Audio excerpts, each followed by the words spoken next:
La voz de los protagonistas. Contacto telefónico. Francisco López es doctor en educación. Paco, un gusto saludarte. Muy buenos días. Licenciado Ceballos, buen día. Como siempre, un gusto estar en su programa. Gracias, Francisco. Y bueno, pues para que nos des tu opinión, compartas con el auditorio sobre el inminente regreso de Elba Ester Gordillo Morales a la dirigencia del Sindicato Nacional de Trabajadores de la Educación y cuáles serían las posibles consecuencias, no solo en la vida política, sino sobre todo en la vida educativa nacional. Efectivamente, el día de ayer surgió una noticia, pero motivada por un rumor. En realidad no hay en este momento algo tangible al concreto, que la situación sí especifica que más adelante se va a dar, pero en este momento bastó tan solo un rumor para levantar polémica.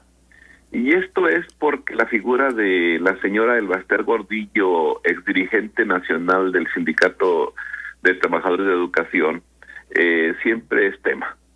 Es un tema muy polémico, es un tema que incita al comentario por la importancia que tiene dentro del sindicato más fuerte de América Latina, como lo es el magisterio.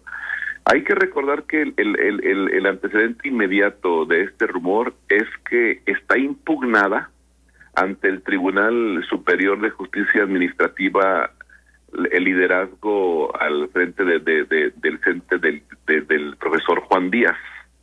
Hay que recordar que a principios de año hubo una asamblea de tipo extraordinario donde el sindicato le da la investidura a través de un Congreso Nacional de dirigente legalmente electo, pero un grupo de profesores está impugnando desde hace tiempo ese mismo hecho.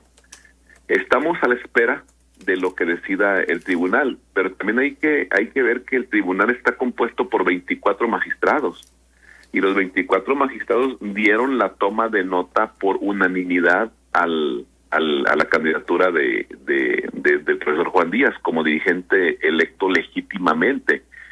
Sin embargo, como se han venido las situaciones, ya sabemos que la señora Elba Ester Gordillo ha determinado que está en función sus derechos políticos sindicales, están vigentes completamente.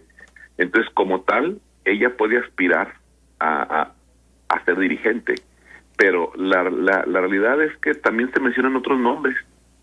Un exdirigente del estado de Hidalgo muy fuerte, que ya ha determinado que sí le va a competir a Juan Díaz, pero todo está en función de que el Tribunal Superior de Justicia Administrativa diga si es legal o es ilegal la asunción al poder del mencionado profesor Juan Díaz. Esto tiene un periodo, a más tardar en 2 meses debe de decidirse si es legal o ilegal la toma de nota. Entonces, en base a eso, si lo determinan ilegal, inmediatamente por ley tiene que regresar la anterior dirigente al poder, precisamente la señora Elba Ester Gordillo, y deberá convocar en un plazo máximo, según los estatutos del propio sindicato, a una asamblea extraordinaria donde se elegirá un dirigente nacional. Pero Juan Díaz será destituido y pasará al estado de cosas como estaban antes de la toma de nota, es decir, Elba Ester Gordillo presidenta y secretario general Juan Díaz. Esto en sí habla de 2 equipos irreconciliables, 2 equipos políticos enemistados totalmente, con 2 grupos muy fuertes al interior del sindicato.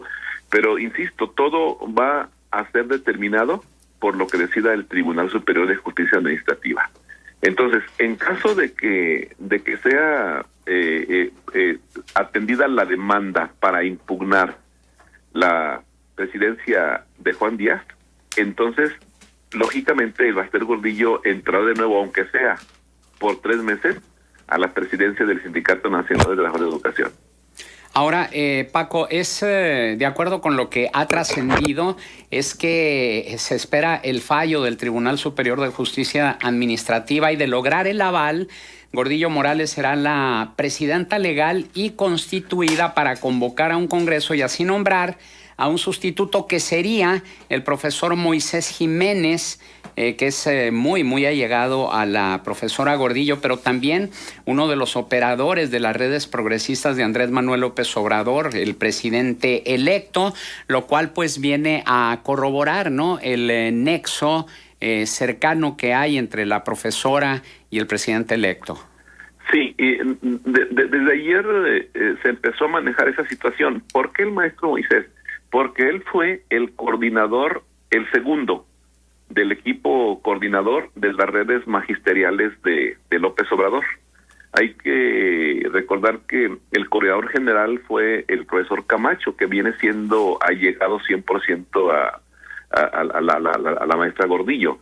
Se está mencionando este nombre porque ya Camacho no puede ser dirigente, entonces ubican al segundo, pero insisto, todo se deriva ayer a partir de un rumor. La fuente real no se menciona, no se mencionan los elementos reales, pero sí hay elementos para poder afirmar que sí, la toma de nota es contraria a Juan Díaz de la Torre, el Baster Gordillo regresa legalmente constituida, porque así están los estatutos. Ahora bien, ¿qué consecuencias para la vida educativa nacional podrían preverse con el regreso de el Baster Gordillo, que en su primera aparición pública, después de salir de la cárcel, casualmente, entre comillas, el día del arranque del ciclo escolar, bueno, pues ya había advertido de su regreso y a decir que volvería la educación a estar en manos de los maestros?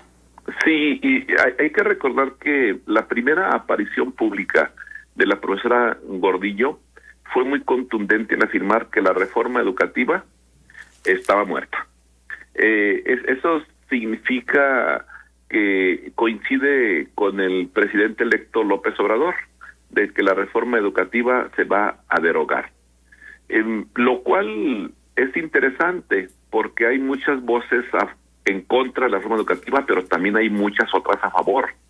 Entonces, aquí la situación, atendiendo a su pregunta puntual, el grave problema de nuestro país es que la educación ha sido tomada como un botín político. La educación en México es un rehén de la administración y del sindicato. Es decir, se toma conforme a los intereses tanto de uno como del otro, pero en realidad son vaivenes. La educación en México no ha mejorado en los últimos 30 años. Esa es la realidad. ¿Y en qué me fundamento para afirmar lo anterior? Pues principalmente en los resultados de la OCDE. Que son desastrosos, siempre ubican a México en el último lugar. Vamos a esperar los resultados que va a ofrecer la OCDE el próximo año, a partir del mes de octubre, porque evaluó este año. Y van a ser igual, es decir, la reforma educativa no trajo en sí ningún beneficio. Y todo se deriva de lo mismo, tanto con el Baster Gordillo como con Juan Díaz de la Torre. El sindicato no propuso realmente una calidad a la mejora educativa sustancial, ni en forma, ni en modo, ni en tiempo. Y aquí cabe hacer una mención que es importante decidirlo por la pregunta original: ¿qué pasaría si volviera el Baster Gordillo? Ha habido algunas encuestas entre el gremio magisterial y está mucho mejor posicionada el Baster Gordillo que Juan Díaz de la Torre. Los maestros ubican al Baster Gordillo como una persona que trabajó en función de sus intereses, pero no así la dirigencia actual. Pero atendiendo a su pregunta de nuevo, sí es conveniente manifestar que realmente mejora educativa no ha habido, porque la educación, insisto, se toma con funciones políticas. Y precisamente en función de esto que tú mencionas, Paco, de que la educación pues es un botín político tanto del sindicato como de las autoridades, se dice que uno de los objetivos centrales de la reforma educativa era quitar el control de la educación al Sindicato Nacional de Trabajadores de la Educación, que tenía desde 1973, cuando Luis Echeverría entregó prácticamente la educación en manos del entonces secretario general, nombrado por Echeverría, Carlos Longitud Barrios, y que así se mantuvo hasta, o se ha mantenido de hecho hasta esta reforma, donde se pretendía en esa reforma precisamente quitarle la batuta de la educación. ¿Cabe la posibilidad de que con el regreso del Bester Gordillo y esta advertencia de que van a echar abajo la reforma educativa, se revierte esta intención y que se vuelva a regresar la educación a las manos del sindicato? Bueno, hay un borrador. Hay un borrador ya que está circulando de donde ubica algunos elementos de la nueva reforma educativa. Es decir, en este caso atendiendo a la nueva ley, por llamarla de esta manera, la nueva ley del servicio de servicio profesional docente. Esta nueva ley ubica algunos elementos que no tiene la anterior. Por ejemplo, coinciden unas cosas y en otras no. Por ejemplo, se permanece la evaluación para ingreso. Es decir, aquellos que pretendan ingresar al sistema o que tengan promoción van a ser sujetos a evaluación. Pero no va a ser como ahorita, que es únicamente un examen, sino se va a atender a otros elementos como preparación, antigüedad. Y esto es derivado porque hay algunos profesores muy preparados que tienen de servicio 2 años y ya son supervisores. Entonces falta la experiencia. La experiencia es muy importante en el magisterio, como en otras profesiones. En este caso vemos muy jóvenes ahorita, personas muy jóvenes en estado de direcciones, supervisiones o jefaturas de sector, y eso ha ocasionado un problema hasta generacional. Entonces se menciona que a la nueva ley le van a poner candados, es decir, sigue el ingreso a través de una evaluación, pero adicionado con antigüedad, preparación y otros elementos. Pero la evaluación continúa en ese sentido.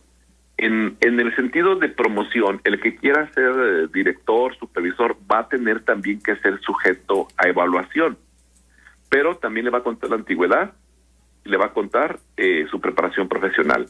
Lo que sí, la figura que sí no se menciona en el borrador en ningún momento es que el docente que no acredite la evaluación será separado de sus funciones. Hay que recordar que en Coahuila hay 34 docentes separados de sus funciones que no han acreditado la evaluación y 24 que han sido cesados por no presentar la evaluación.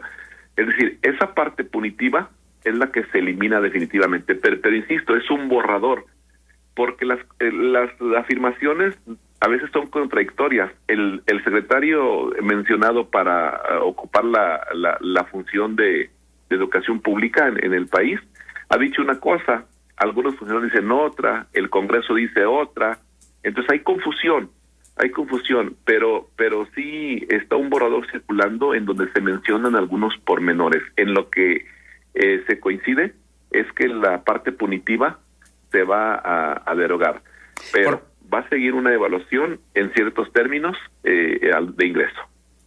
Por lo pronto ya en el Congreso de la Unión hubo un pronunciamiento de los legisladores para reintegrar en sus funciones a los profesores que fueron que reprobaron en la evaluación y fueron separados de su cargo como profesores, es decir, se les pide que se restituya al aula, como que esto ya nos va dando una señal, ¿no?, de qué es lo que viene, Paco. Sí, lo han propuesto, viene propuesto incluso en el borrador, pero hay que recordar una situación aquí, la ley no es retroactiva y aunque en algunos casos con criterio se aplica cuando beneficie al desposeído, al débil, que es la función del derecho, apoyar al débil, al que es sujeto de abusos por parte de la ley. Pero en este caso, la ley está muy cimentada, pero también viene el borrador eso, la restitución en sus labores de aquellos que han sido cesados por no acreditar la evaluación docente.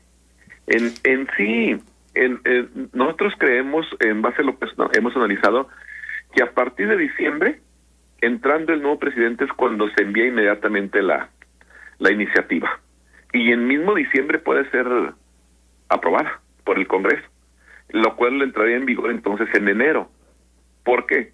Porque si sigue la evaluación, los primeros evaluados bajo este nuevo régimen tendrán que hacerlo en el primer semestre del 2019, y es un proceso que tarda en organizarse 4 o 5 meses. Entonces, creemos que la nueva ley pudiera aparecer a más tardar en enero. Y viene de esa manera. Según el borrador que tenemos, reitero, todo está en base a supuestos. La evaluación continúa, pero bajo otras directrices. Y el aspecto punitivo es derogado definitivamente. Pues estaremos muy al pendiente qué es lo que sucede, porque pues ya Morena advirtió que va a echar abajo la reforma educativa, pero no hay una propuesta concreta con qué la va a sustituir. Muy bien, Francisco López, doctor en educación, nuestro agradecimiento por tu participación aquí en Contextos. Al contrario, le agradezco mucho su Buenos gentileza. días. Que tenga buen día. Y tenemos